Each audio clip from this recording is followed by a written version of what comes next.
ప్రధాని నరేంద్ర మోదీ బడుగు బలహీన వర్గాల అభివృద్ధితో పాటు దేశ ఆర్థిక వ్యవస్థ బలోపేతానికి కృషి చేస్తున్నారన్నారు బీజేపీ నేత ఏలేటి మహేశ్వర్ రెడ్డి.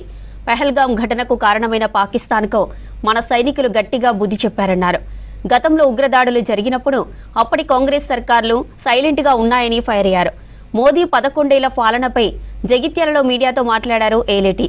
ఇచ్చిన హామీలను అమలు చేయని కాంగ్రెస్ నేతలకు మోదీని విమర్శించే నైతిక హక్కు లేదన్నారు. ప్రపంచంలో ఈ రోజు మొన్ననే మనం చూసాం, పాకిస్తాన్ ప్రేరేపిత ఉగ్రవాదులు మన దేశంలోకి వచ్చి దాదాపు 26 మంది నూచకోత కోస్తే వారికి ఏ రకంగా మనం బుద్ధి చెప్పామో చూస్తూ ఉన్నారు.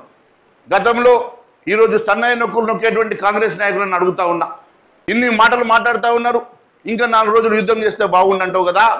మరి గతంలో ముంబైలో తాజ్లో ఉగ్రవాదులు వచ్చేసి దాదాపు 126 మందిని పొట్టన పెట్టుకుంటే ఆ రోజు గమ్మున కూర్చున్న నువ్వు ఈరోజు మాట్లాడుతూ ఉన్నావు. హైదరాబాద్ నడిబొడ్డులో గోకుల్ చాట్లో ఉగ్రవాదులు దాడి చేస్తే జిమ్మున కూర్చున్నటువంటి నువ్వు, అంతేకాకుండా సెక్రటరియట్ ఎదురుగా లుంబిని పార్కులో ఉగ్రవాదులు దాడి చేస్తే కనీసం మాట కూడా మాట్లాడినటువంటి నువ్వు ఈరోజు నువ్వు మాట్లాడుతూ ఉన్నావు.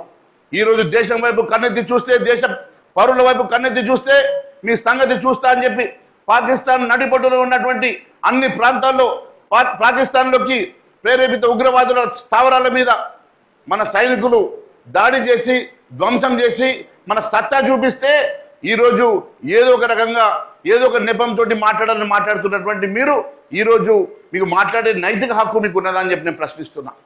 భారతదేశం మా భారతీయులపై కన్నెత్తి చూసినా మీ సంగతి చూస్తా అని చెప్పి నరేంద్ర మోడీ గారు ఏ రకంగానైతే వారికి బుద్ధి చెప్పి కేవలం 2 రోజుల్లో మోకాళ్ళ మీద నిలబట్టి శరణు అని కోరుకునే స్థాయికి తీసుకొచ్చి వారిని భిక్షాందేయంటే వదిలేసినటువంటి నరేంద్ర మోడీ గారు గొప్పవారా, లేకుంటే సన్నాయి నొక్కులు నొక్కుతూ గతంలో మా మీద ఎన్నో దాడులు జరిగినా జిమ్మున కూర్చున్నటువంటి నువ్వు ఈరోజు మాట్లాడే అధికారం నీకు ఉన్నదా అని చెప్పేసి మీ కాంగ్రెస్ నాయకులు నేను ప్రశ్నిస్తా ఉన్నాను.